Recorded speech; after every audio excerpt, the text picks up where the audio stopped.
Habang ang Pangulo ay patuloy na nagtatrabaho para ayusin, mabigyan ng mga tulong para mapaganda ang buhay ng bawat Pilipino, lalong-lalo na't may kinakaharap tayong global oil crisis, pati na po ang nangyaring lindol sa Mindanao. Patuloy na nagtatrabaho, samantalang ang Vice Presidente ay patuloy sa paninira at binabago ang naratibo. Ang dapat natin tandaan, ito naman ay nasa records. Ang putukan na nangyari sa Senado, hindi po ito pinag-utos ng Pangulo. Ito ay may pagsang-ayon si Senator Alan Cayetano. Ang pagpapatakas kay Senator Bato de la Rosa sa tulong ni Senator Robin Padilla, hindi ito nanggagaling sa Pangulo. Ang dalawang sinabi nating senador ay kaalyado ng Vice Presidente. So hindi totoo na patungkol daw sa kahinaan ng liderato sa administrasyon, kundi ito ay sa patuloy na pang-aabuso sa kapangyarihan para lamang sa kanilang mga kaalyado. So, huwag sana mamihasa sa pagdudungis ng iba para magmukhang biktima sa ating mga mata. Congrats sa Auntie Claire, mukhang kondisyon-kondisyon na ata tayo ngayon na makipagbangayan dyan kay VP Sara. Yan ba ang trabaho ng spokesperson ngayon Daig mo pa magsalita ang Pangulo Bawal na ba ngayon nang magpahayag ng kanyang saloobin? Tulad ng ginawa ni VP Sara na sumagot lang doon sa nag-i-interview sa kanya na nagtatanong nga kung anong nakikita niya tungkol sa sitwasyon ng bansa natin ngayon. Ano to? Silent martial law ba to na kailangan i-suppress ang freedom of speech Auntie Claire? Aba, hindi naman ata makakapayag ng sambayan ng Pilipino sa ganyan. Ano to, Auntie Claire?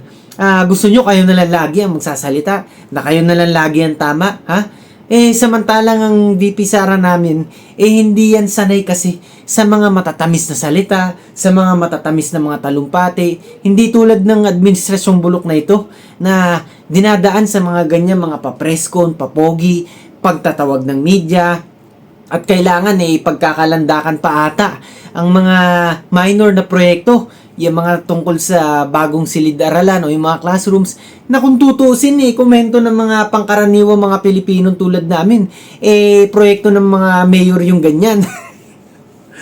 Auntie Claire, medyo i-level up nyo naman ng standards nyo, Medyo ipagkalandakan nyo naman sa susunod, yung mga pang-national naman na proyekto sa laki ng budget dyan sa gobyerno natin, dapat maririnig namin yung talagang mga mas major infrastructure projects naman. At hindi yung mga ganyan pang-local level nga. Auntie Claire, ano to? Pinalalabas mo ba na parang walang modo si VP Sara?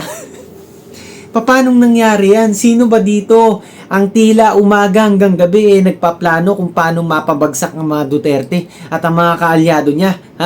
Matanong kita, siguro masasagot mo naman yan. Pati yung pangyayari dun sa Senado, lagi mo nalang ibinabalik no? Parang hindi ka makaget over talaga dun sa pagkawala ni Senator Bato Palibasa, parang mga nagiging iyakin kayo ngayon dahil hindi naging successful yung pagpapadala sa kanya doon sa Peking ICC na yan. Na kung tutusin kahit sinong hindi makapili at traidor na Pilipino, hindi talaga papayag na isuko ang ating kababayan doon sa banyagang Peking Korte na ICC na yan.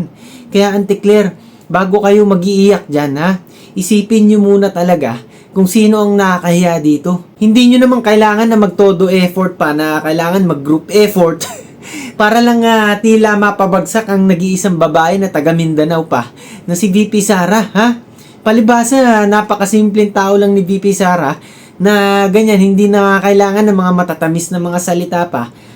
Focus lang sa trabaho, yun ang ginagawa niya.